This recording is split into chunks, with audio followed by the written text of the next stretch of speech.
Graças a Deus. Abra sua Bíblia comigo, pode ser? Ou o aplicativo aí, né? Do texto sagrado. Na carta de Paulo aos Efésios, capítulo 2.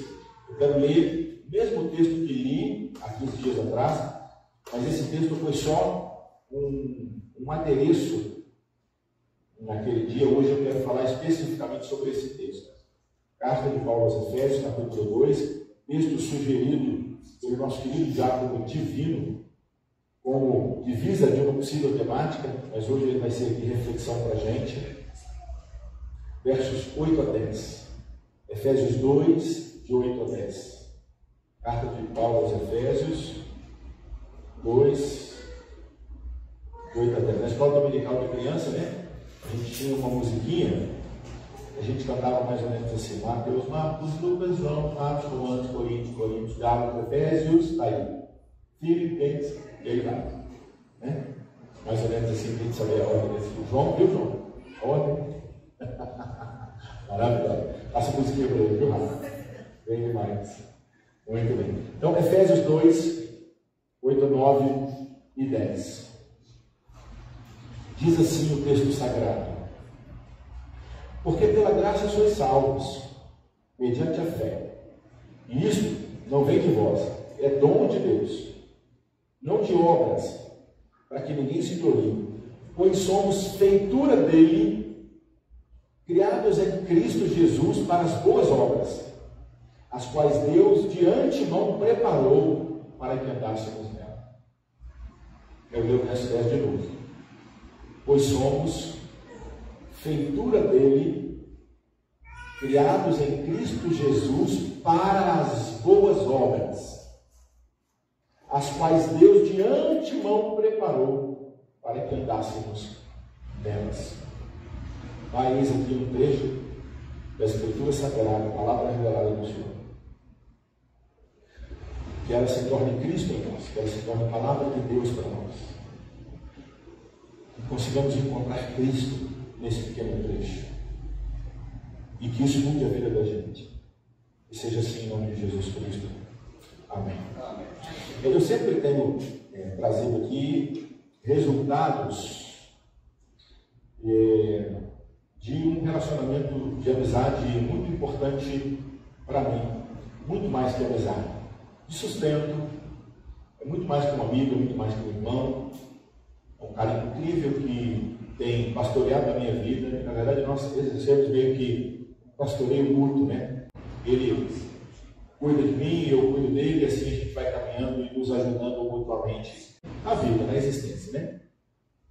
Alguns aqui já sabem de quem eu estou falando, que é o reverendo Marcos Lima, lá da Igreja Metodista da Bela Rentres, né?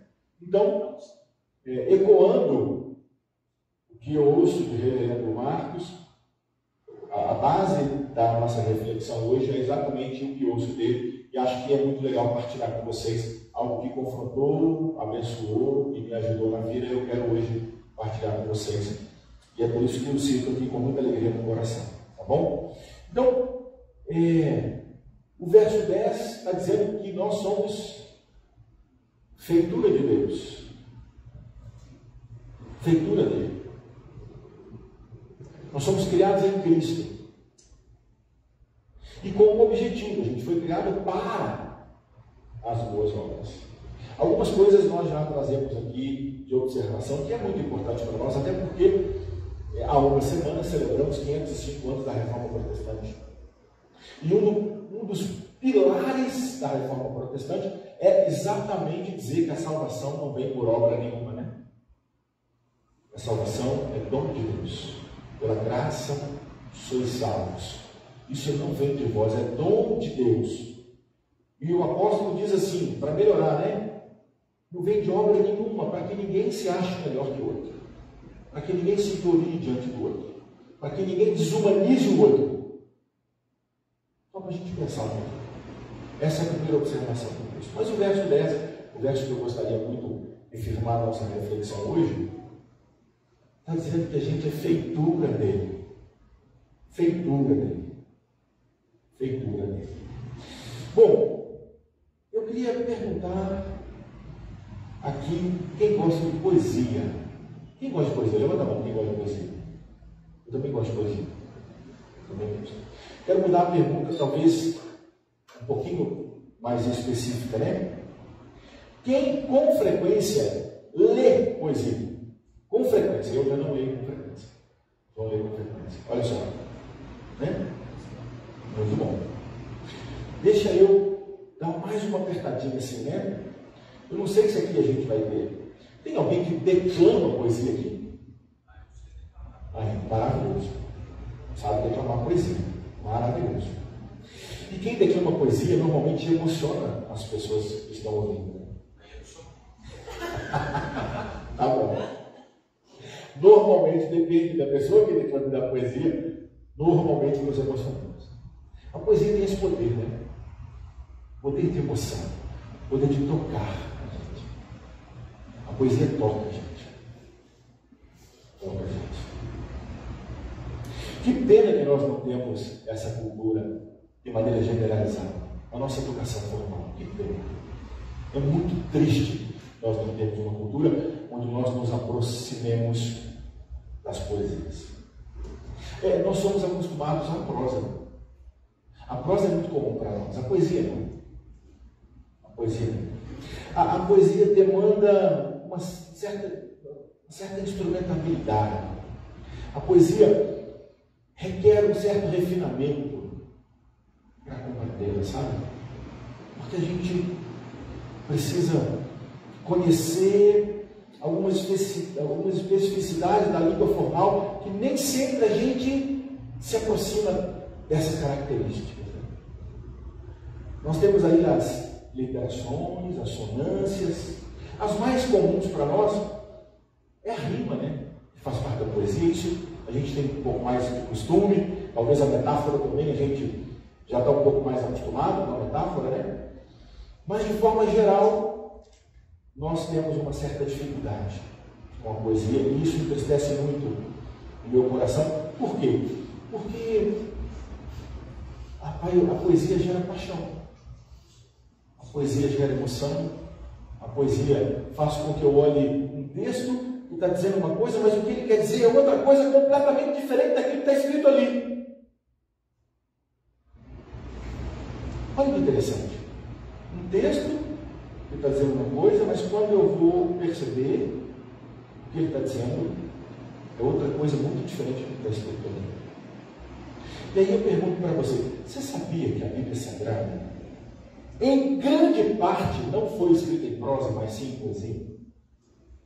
Você sabia que a gente tem grande parte dos escritos sagrados nossos que são poéticos? Não só o livro dos Salmos. Não só o livro dos Salmos. Até porque Salmos também existem fora do livro dos Salmos. Os Salmos são poesias cantadas, né? Mas existem outros Salmos. Nós temos Salmos, por exemplo, dos livros proféticos. Nós temos alguns Salmos, inclusive nos Evangelhos e nas cartas. A poesia transita em toda a Bíblia Sagrada. O problema é que a gente não identifica muito bem o texto poético. E muitas vezes a gente quer ler o texto poético de forma literal, como se a gente estivesse lendo uma prosa. Eu quero trazer um exemplo para vocês da diferença de prosa e poesia. Maria deu o seu coração a João. O que a prosa vai dizer? Se eu ler essa oração em prosa, Maria morreu. Ela era doadora de órgãos. O coração dela, então, foi transplantado em João, que necessitava de um coração. Se Maria deu o seu coração a João, em prosa, João hoje é um homem que vive com o coração de Maria. Mas a poesia não. Quando eu leio Maria deu o seu coração a João, é porque Maria se apaixonou por João. É porque os dois estão vivendo um grande amor. Algo muito grande e muito especial. A ponto de Maria dar o seu sentimento mais íntimo, mais valoroso, mais precioso a pessoa de João. É simples assim. O problema é que a gente insiste na leitura de prosa quando a gente vai para a Bíblia Sagrada. A gente não consegue compreender que, não só no livro dos Salmos, mas os profetas de maneira geral. E o grande problema da gente não entender a poesia dos profetas e em outros lugares é por causa das nossas traduções. As nossas traduções, elas são um problema que nos impedem de perceber a poesia. Do Gênesis 1, a criação, que é poesia pura que ele relata, até nós chegarmos, por exemplo, em Apocalipse, João, primeiro e último livro, do primeiro ao último livro. A gente precisa entender que nós nos encontraremos com textos poéticos. E tem mais, olha só. Quando nós olhamos esse texto aqui, tem algo muito especial nesse texto que passa completamente despercebido nas nossas vidas e na hora que nós lemos esse texto. O texto está dizendo que nós somos feitura de Deus, criados em Cristo, com o propósito de boas obras. Se nós formos lá no texto na língua original, no grego koiné, o que é traduzido para nós como feitura, lá no grego é poiema. Lá no grego. O que o apóstolo está querendo dizer para nós é que nós somos um poema de Deus. Nós somos um poema escrito por Deus em Cristo. Eu tenho até pouquíssimas traduções que colocam essa palavra como poema. E aí eu pergunto se você já pensou na possibilidade de a sua vida ser um poema que Deus escreve para as pessoas que estão ao seu redor na vida, na sua existência. Será que nós realmente podemos ser um poema escrito por Deus? Para que Deus se faça conhecido através do poema lido na sua vida, no seu dia a dia, na sua vida cotidiana. E o que Paulo está dizendo é que nós somos escritos pelo grande poeta, que é o poietes no grego, é a pessoa de Deus, o grande poeta. Se eu pergunto para vocês, se em algum momento a gente já tinha imaginado que a nossa vida é uma poesia escrita por Deus, eu penso que eu posso garantir que eu acho que nenhum de nós já deve ter percebido essa possibilidade. Eu não. Eu não tinha percebido até esse dia, onde eu fui realmente a fundo nesse texto. Nós nunca nos vemos como uma poesia. Nós nunca nos vemos como algo para ser interpretado pelas pessoas ao nosso redor, que Deus escreveu para se mostrar, para se revelar para as pessoas ao nosso redor. É isso que Paulo está dizendo, que nós somos poemas vivos, que o mundo ao nosso redor precisa ler, e que lendo a nossa existência, Deus se revela. E as pessoas que leem as nossas vidas, elas conhecerão o grande poeta, o Criador, o grande poeta. E é interessante que Deus nos cria como poesias para as boas obras. De novo, eu quero resgatar aqui o que disse no início, quando rememorei o domingo passado. A gente precisa entender que obra não salva ninguém. Mas a gente precisa entender que quem é salvo com o objetivo de fazer boas obras, com um propósito. E talvez a gente tenha aqui uma outra dificuldade, Quero trazer uma outra palavrinha grega também, que é a palavra kalos. A palavra kalos significa bom no grego, mas a palavra kalos também significa belo. Talvez a gente tenha um pouco de dificuldade de perceber a beleza da poesia. Exatamente por essa falta de hábito, por essa falta de costume, né? Por sempre ler de forma literalizada, rasa e superficialmente. E muitas pessoas se contentam com a superfície. Aonde não é possível nem nadar, né, gente? Nem criança gosta muito da questão da superfície. Né? Você bota a criança numa água muito rasinha, ela está querendo ir para o fundo. Lá é o nosso lugar para que a gente possa se conhecer e conhecer muito mais. A gente precisa se aprofundar não só no autoconhecimento, mas de maneira especial no conhecimento de Deus, e no conhecimento do outro, e no conhecimento da nossa sociedade. E na percepção desse divino na nossa sociedade. Onde que ele está se revelando. Né? Taylor hoje orou aqui, dizendo que hoje foi o dia da parada do orgulho LGBTQIA+ aqui em Belo Horizonte. Ele disse que tinham pessoas na nossa cidade celebrando a vida e a forma dela ser e existir. Ele disse assim: o Senhor nos criou. Ele nos amou do mesmo jeito que o Senhor criou toda a comunidade LGBTQIA+, e também ama toda a comunidade LGBTQIA+.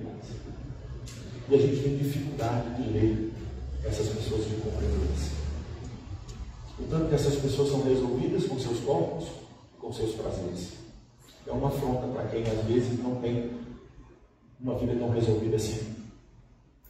Consigo mesmo, com seu próprio corpo, com seus próprios prazeres. A gente precisa perceber Deus como Criador de todas as pessoas. Deus que ama todas as pessoas de igual forma e que dá dignidade a todas as pessoas. Assim, então, quando eu olho o bom e o belo, eu preciso perceber a beleza de toda a poesia que ouço ou que leio. E essa beleza talvez seja um dos instrumentos que mais emociona. Quando alguém declama ou quando eu pego um livro de poesia e choro diante de alguma coisa que me toca. Porque aquela beleza me tocou. Só que a beleza da poesia escrita por Deus, através das nossas vidas, ela só será conhecida como bondade. Como bondade. Nós somos criados para as boas obras. A beleza da nossa poesia escrita por Deus é a bondade. Essa bondade é a beleza que precisa ser percebida por todas as pessoas que leem a minha vida e a vida de cada um de nós aqui presentes. A vida de cada pessoa que está acompanhando a gente na internet. É a bondade. Não é a estética. Não é a estética. Não é essa beleza estética que o mundo está aí doente, inclusive, por aí. Não mesmo. Não mesmo. A beleza que Paulo se refere são os atos, são as ações das boas obras, da bondade. O mundo só conseguirá enxergar em nós o poema escrito por Deus em Cristo através da nossa bondade. Em nossa bondade, então, está a beleza cristã. Em nossa bondade, então, está o reconhecimento do grande poeta que escreve uma poesia linda através das nossas vidas. Logo, a bondade nossa é a beleza cristã. A bondade nossa é a beleza cristã. E o contrário, a falta de bondade de alguém que se diz cristão, a falta de empatia, a falta de cuidado, a falta de zelo, a falta de respeito, a falta do que é bom, também é o contrário extremo do que é belo. É horrível, é horroroso alguém que se diz cristão e não é bom, e não ama. É horroroso, é horrível. Chega à beira da negação da vida cristã. Chega à beira da negação do próprio Cristo. Desqualifica a poesia, desqualifica o autor dela, desqualifica a nossa existência. Então hoje, nessa noite, eu preciso chamar os meus irmãos e as minhas irmãs para perceber a característica de bondade que precisa ser expressa na nossa existência. Nós somos salvos pela graça para as boas obras, para que Deus, o grande poeta, seja conhecido por todas as pessoas ao nosso redor. Eu vou no texto de Mateus, onde Mateus narra uma fala de Jesus, onde algumas pessoas chegam diante de Deus na conclusão dos tempos, e essas pessoas dizem assim: Senhor, Senhor, mas eu proclamo o teu nome, eu falo de ti, e o Senhor fala assim: eu te conheço, eu não sei quem você é. E aí essas pessoas ficam meio sem saber por quê, e o Senhor vai dizer assim: porque um dia eu estive nu, você não me vestiu. Um dia eu estive preso, você não foi me visitar. Porque um dia eu tive fome, você não me deu de comer. Eu tive doente, você também não foi me visitar. Não é que visitar, dar o pão, dar a água, vestir alguém é critério para a gente ser salvo. Não é isso que está querendo dizer aqui. O que o texto está dizendo é que quem de fato foi salvo pela graça manifesta quando se depara com alguém nu, constrangimento de levar uma roupa para cobrir o frio, para dar dignidade àquele corpo nu. Alguém que está preso, quem de fato encontrou com essa pessoa no Cristo, tem saúde, tem sanidade, vai ao encontro daquele que está no cárcere, tenta trazer ali um pouco de paz.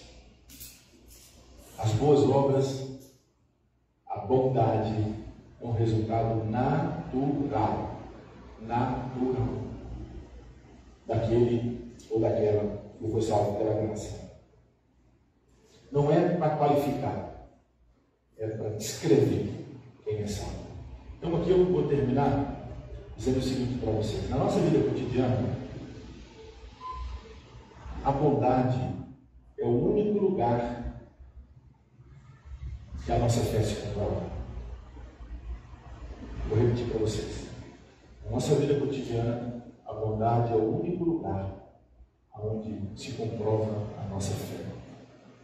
Se eu digo que creio em Cristo, eu vou provar minha fé no exercício da bondade, das boas obras, do amor, da empatia, da compaixão, da solidariedade, da fraternidade, do respeito, do cuidado e de tantas outras virtudes que são boas e refletem a bondade. Então a vida nossa de cultos, de ritos, de celebrações, de cânticos, de orações, se lá no cotidiano não tiver bondade, deixa eu dizer, é só teatro. É só teatro.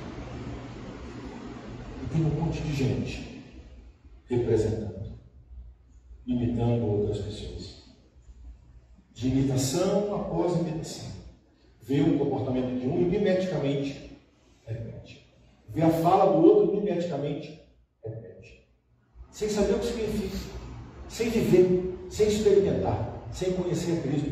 E o pior, sem conhecer a salvação. A gente tem um monte de gente repetindo ações, pensamentos, falas, jeito de vestir, jeito de tratar, até o nosso vocabulário cristão. Eu não quero representar. Eu preciso de autenticidade e integralidade. Eu preciso de vida. Eu preciso convidar vocês para que a gente se reconheça como um poema escrito por Deus, cuja beleza se revela ao mundo pelos nossos gestos de bondade para com o mundo. Aqui, quando Paulo escreve no verso 10, e ele diz assim: pois somos um poema de Deus. Pois somos um poema de Deus, criados em Cristo Jesus, para as boas obras. Esse poema só será reconhecido através da nossa boa obra, através da nossa vontade, as quais Deus de antemão preparou para que caminhássemos. Sintetizado está aqui, resumido está aqui, a vida cristã compreendida por Paulo. Eu espero que sintetizado também esteja na nossa reflexão de hoje, a vida cristã, que lá fora necessita tanto ser reconhecido. Saímos daqui como poemas que precisam ser lidos através das nossas vontades, para que a beleza do poeta grande seja reconhecida por todas as pessoas ao nosso redor. Assim eu quero acontecer na noite de hoje. Muito obrigado, Senhor, por esse tempo. Muito obrigado por essa reflexão, por esse texto que se abre e que nos desafia mais ainda, de tão sério que esse texto é. Ajude-nos nessa jornada, que o Senhor se faça conhecido a multidões da nossa jornada, da nossa caminhada, do nosso existir. Que essa poesia seja lida, seja de fato percebida como bela, que a beleza desta poesia se manifeste através de cada ato de bondade que a gente tem no nosso dia a dia. Que seja assim no nome de Jesus Cristo. Fica de pé? Eu acho que eu passei um pouquinho no horário hoje, desculpa, agora pessoal. Fala mais, né? Recebamos a bênção da noite de hoje. Estenda as suas mãos. Que a graça do nosso Senhor Jesus Cristo, o amor de Deus, nosso Pai, o consolo e a comunhão do Santo Espírito sejam sobre a sua vida, sobre cada família aqui representada, sobre a nossa comunidade de fé, sobre toda a humanidade tão carente e necessitada de Deus. Deus nos abençoe, vamos em paz. Semana ótima para todo mundo, né, gente? Deus abençoe, tem um cafezinho ali, vamos lá bater um papinho e desfrutar do café. Deus abençoe.